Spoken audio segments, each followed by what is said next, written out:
नमस्कार दोस्तों, dear students. पिछली क्लास में हमने रिप्रोडक्शन इन माइकोप्लाज्मा के बारे में अध्ययन किया था। दोस्तों, आज की इस क्लास में हम डिस्कस करेंगे इकोनॉमिक इम्पोर्टेंस ऑफ माइकोप्लाज्मा। दोस्तों, माइकोप्लाज्मा के द्वारा मनुष्यों में, पादपों में और जंतुओं में विभिन्न प्रकार के रोग उत्पन्न होते हैं, लेकिन माइकोप्लाज्मा का कोई लाभदायक पहलू जो है अभी तक ज्ञात नहीं है। दोस्तों, माइकोप्लाज्मा में मानव के द्वारा कौन कौन सी बीमारियाँ, रोग उत्पन्न होते हैं। इसमें पहला आता है इन्फ्लामेशन ऑफ जेनाइटल्स। दोस्तों, यह रोग माइकोप्लाज्मा होमिनिस के द्वारा तथा यूरियोप्लाज्मा जो है यूरियोलिटिकम के द्वारा जो है उत्पन्न होता है। दोस्तों, दूसरा आता है रेस्पिरेटरी ट्रैक्ट इन्फेक्शन, जिसमें इसका पैथोजन होता है माइकोप्लाज्मा सलाइवेरियम। तीसरा आता है दोस्तों इनफर्टिलिटी, नपुंसकता, और इसका जो रोग कारक है, पैथोजन है, वो है माइकोप्लाज्मा फर्मेंटेंस के द्वारा होता है। दोस्तों, दरअसल नॉर्मल यदि हम बात करें तो 100 मिलियन जो स्पर्म पाए जाते हैं पर एमएल में, यदि उसकी जो संख्या है वो यदि 40 मिलियन से कम हो जाती है पर एमएल में, तो वह कंडीशन कहलाती है इनफर्टिलिटी। नेक्स्ट आता है एटिपिकल निमोनिया। दोस्तों, इसका रोग कारक होता है माइकोप्लाज्मा न्यूमोनी। नेक्स्ट आता है ऑर्थराइटिस या रोमेटिज्म। ये जो रोग होते हैं ये भी माइकोप्लाज्मा के द्वारा उत्पन्न किए जाते हैं। तो इस प्रकार से मनुष्य में माइकोप्लाज्मा के द्वारा उत्पन्न रोग इस प्रकार से थे। दोस्तों, इस स्लाइड पर जो है माइकोप्लाज्मा के द्वारा प्लांट्स में उत्पन्न विभिन्न प्रकार के रोगों के बारे में दिखाया गया है कि माइकोप्लाज्मा के द्वारा कौन कौन से जो रोग उत्पन्न होते हैं, जिसमें पहला आता है येस्टर येलो। दूसरा आता है दोस्तों पोटैटो विचेज ब्रूम। तीसरा है जो कि चंदन में उत्पन्न किया जाता है, सैंडल स्पाइक कहा जाता है। कॉर्न स्टेंट जो कि मक्का में होता है। सहतूत का बामन रोग, डवार्फ डिजीज ऑफ मलबेरी। ठीक इसी प्रकार से ब्लूबेरी स्टेंट रोग। बैगन का जो लघुपर्ण रोग होता है दोस्तों, लिटिल लीफ ऑफ ब्रिंजल।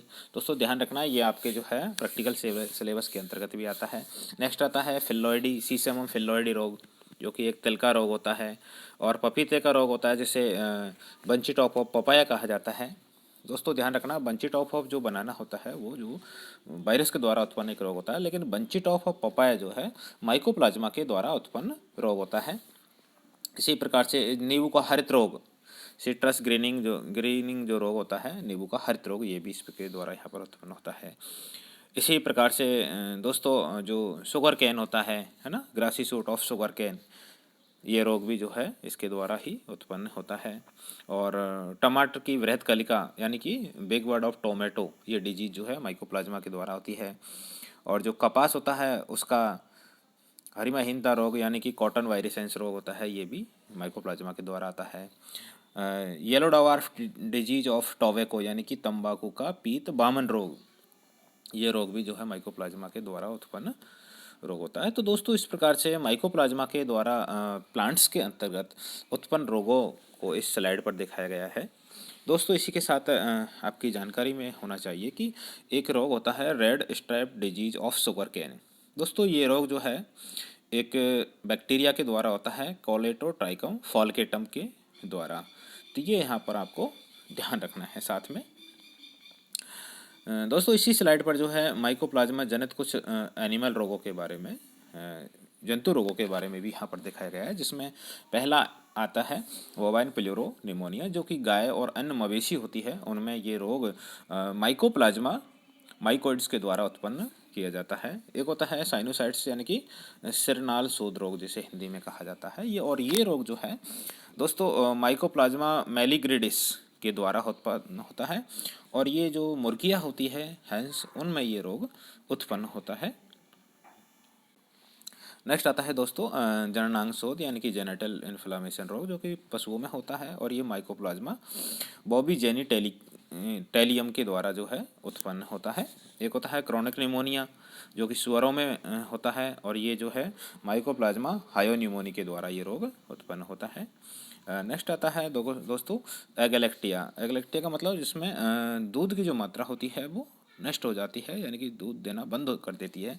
तो इसमें ये रोग जो है भेड़ और बकरियों में पाया जाता है। माइकोप्लाज्मा एगैलेक्टी उसका नाम है पैथोजन का, इसके द्वारा ये रोग उत्पन्न होता है। दोस्तों यहाँ इस स्लाइड पर जो एक माइकोप्लाज्मा का केमिकल कंपोजिशन होता है वो शो किया गया है। माइकोप्लाज्मा का जो केमिकल कंपोजिशन होता है उसमें प्रोटीन जो है 50 से 80% प्रतिशत, और जो वसा है वो 40%, और जो आरएनए है वो 8 से 16 यानी कि 8 से 15%, और 4 से 6% जो है डीएनए प्रेजेंट होता है।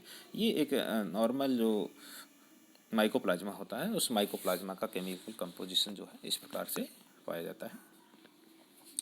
दोस्तों यहाँ इस स्लाइड पर भी जो है माइकोप्लाज्मा की जो विशिष्ट संरचना होती है जिसके कारण उसे अलग अलग विभिन्न प्रकार के नामों से जाना जाता है। विभिन्न वैज्ञानिकों के द्वारा उस जीव को विभिन्न नामकरण किए गए, जो निम्न प्रकार से है।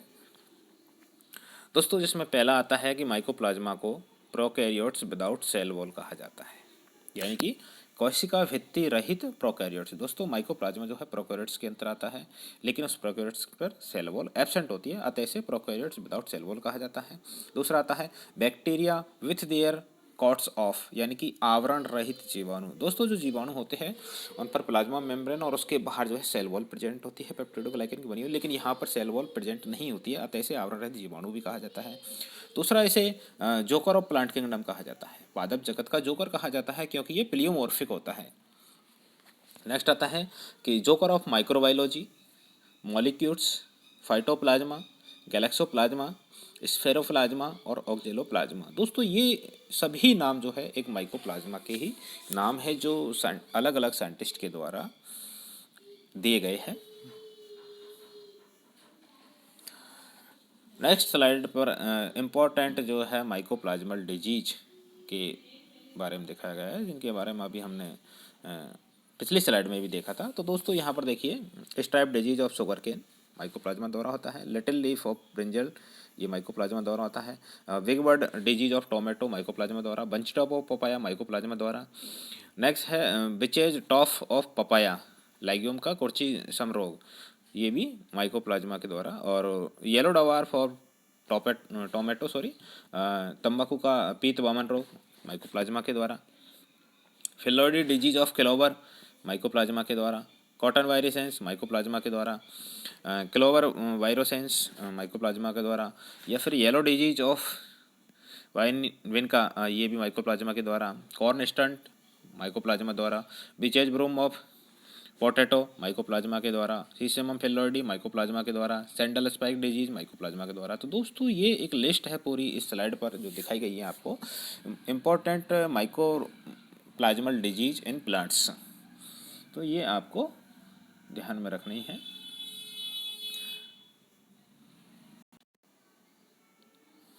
नेक्स्ट टॉपिक आता है दोस्तों माइकोप्लाज्मा के द्वारा उत्पन्न होने वाले पादप रोगों में उस प्लांट में पर्टिकुलर कौन कौन से कैरेक्टर सिलेक्शन जो है दिखाई देते हैं, यानी कि कौन कौन से सिम्टम्स उस प्लांट्स में दिखाई देते हैं। तो सिम्टम्स ऑफ, या हम कह सकते हैं सिम्टम्स और माइकोप्लाज्मल प्लांट डिजीज। दोस्तों माइकोप्लाज्मा के द्वारा जब किसी प्लांट में कोई रोग उत्पन्न होता है तो उसमें निम्न लक्षणों में से कोई एक लक्षण या एक से अधिक लक्षण जो है उसमें प्रकट हो सकते हैं, दिखाई दे सकते हैं। जिसमें पहला आता है कि उसका जो तना होता है वो चपटा हो सकता है, पतला हो सकता है, मोटा हो सकता है। उस प्लांट की जो लीव्स है, पत्तियां है, वो पत्तियां छोटी हो सकती है, पीली पड़ जाती है। दोस्तों साथ ही इस रोग में जो प्लांट है उस प्लांट्स पे जो एक्जिलरी वर्ड्स होती है, कक्षस्थ कलिकाएँ होती है, वो गुच्छों में रूपांतरित हो जाती है और संपूर्ण जो प्लांट है, पौधा है, वो झाड़ीनुमा हो जाता है, जिसे बिचेज ब्रूम कहा जाता है। तो बिचेज ब्रूम संरचना जो है माइकोप्लाज्मा के द्वारा उत्पन्न हो जाती है। साथ ही दोस्तों जो पुष्प होते हैं, पुष्पों के दलों का जो रंग होता है वो समाप्त हो जाता है, यानी कि कलर ब्रेकिंग हो जाता है। और पुष्प के जो अनेक भाग होते हैं वो पत्तियों के समान संरचनाओं में परिवर्तित हो जाते हैं, जिसे कि फिलोइडी कहा जाता है। साथ ही दोस्तों जो रोगग्रस्त प्लांट होता है, पौधा होता है, उसमें स्वस्थ फल नहीं लगते हैं, स्वस्थ फूल नहीं लगते हैं। यदि फलों का निर्माण नहीं भी हो भी जाता है तो उस कंडीशन में उसमें बीजों का अभाव होता है। यदि बीजों का निर्माण भी हो जाता है तो वो अंकुरित नहीं होते हैं, यानी कि उनमें फर्टिलिटी नहीं पाई जाती है। तो ये दोस्तों एक माइकोप्लाज्मा के द्वारा पौधे में जब रोग उत्पन्न होता है तो उसमें कौन कौन से लक्षण प्रकट होते हैं वो इस स्लाइड पर दिखाए गए हैं। नेक्स्ट आता है ट्रांसमिशन ऑफ डिजीज। दोस्तों माइकोप्लाज्मा के द्वारा जो एक रोगी पौधा है उससे स्वस्थ पौधे में रोग का ट्रांसमिशन कैसे होता है। दोस्तों माइकोप्लाज्मा के द्वारा जो जनित रोग होते हैं उनमें ट्रांसमिशन मुख्यतः इन्फेक्ट्स के कीट के द्वारा होता है, जिससे कि लीफ हॉपर कहा जाता है। दोस्तों माइकोप्लाज्मा के द्वारा उत्पन्न रोगों का संचरण जो है जलवायु और डायरेक्ट कांटेक्ट के द्वारा नहीं होता है, जबकि वायरसों में हमने पढ़ा था कि डायरेक्ट कांटेक्ट के द्वारा वायु के द्वारा जो है वायरल डिजीज का ट्रांसमिशन हो जाता है होता है। दोस्तों नेक्स्ट आता है कि जो माइक्रो प्लाज्मा के द्वारा माइकोप्लाज्मा के द्वारा जो रोग उत्पन्न होते हैं वो ग्राफ्टिंग के द्वारा भी इनका ट्रांसमिशन होता है, जब जिसे हम कलम बांधना कहते हैं। जब एक रोगी पादप के ऊपर एक स्वस्थ पौधे की कलम बांध दी जाती है तो उसमें भी जो है रोग का संचरण हो जाता है। या फिर परजीवी प्लांट जैसे कि कसकोटा है, अमरबेल है, इसके द्वारा भी एक स्वस्थ पौधे में जो है रोग का संचरण हो जाता है। दोस्तों मटर पाइसम सेटाइवम की यदि हम बात करें तो इसमें रोग का संचरण जो है अकाइतो स्पाइरोन पाइसम जो एक नामक एक एफिड होता है, कीट होता है, उसके द्वारा एक रोग का संचरण जो है स्वस्थ पौधे होता है। दोस्तों जब ये कीट एक रोगी पादप से जो है रस चूसता है और उसके पास बाद में जब स्वस्थ पौधे पर जाकर के रस चूसता है तो उस रोगी पादप से रस जब चूसता है तो उस दौरान माइकोप्लाज्मा की जो कोशिकाएं होती है उस कीट की जो सलाइवरी ग्लैंड्स होती है वहाँ पर ये पहुँच जाता है, और जब ये कीट स्वस्थ पौधे पर जाकर के रस चूसता है तो उसकी सलाइवरी ग्लैंड से जो है सलाइवा के माध्यम से उसका संचरण जो है उस स्वस्थ पौधे के अंतर्गत कर दिया जाता है। तो इस प्रकार से रोग का संचरण वहाँ पर स्वस्थ पौधे में हो जाता है। नेक्स्ट आता है दोस्तों माइकोप्लाज्मा के द्वारा होने वाली ह्यूमन डिजीज। दोस्तों इसके बारे में हम पिछली स्लाइड में हमने देख चुका है, अध्ययन कर चुके हैं कि मनुष्य में जो है टिपिकल निमोनिया है, इन्फ्लामेशन ऑफ जेनाइटल्स है, रेस्पिरेटरी ट्रैक्ट इन्फेक्शन है और इनफर्टिलिटी, ये कुछ रोग है जो माइकोप्लाज्मा के द्वारा जो है मनुष्य में उत्पन्न किए जाते हैं। ठीक इसी प्रकार से दोस्तों एनिमल डिजीज के बारे में भी पढ़ चुके हैं कि एनिमल्स में जो है कौन कौन से रोग उत्पन्न होते हैं माइकोप्लाज्मा के द्वारा, जिसमें पहला आता है इन्फ्लामेशन ऑफ जेनाइटल्स, बोवाइन प्लेरोनिमोनिया है, भेड़ बकरी में एगलेक्टिया होता है और मुर्गी में सिरालनाल शोध रोग। तो इस प्रकार से दोस्तों आज हमने इस क्लास में डिस्कस किया है कि economic importance of mycoplasma and symptoms of mycoplasmal plant disease and transmission of disease के बारे में। थैंक यू दोस्तों।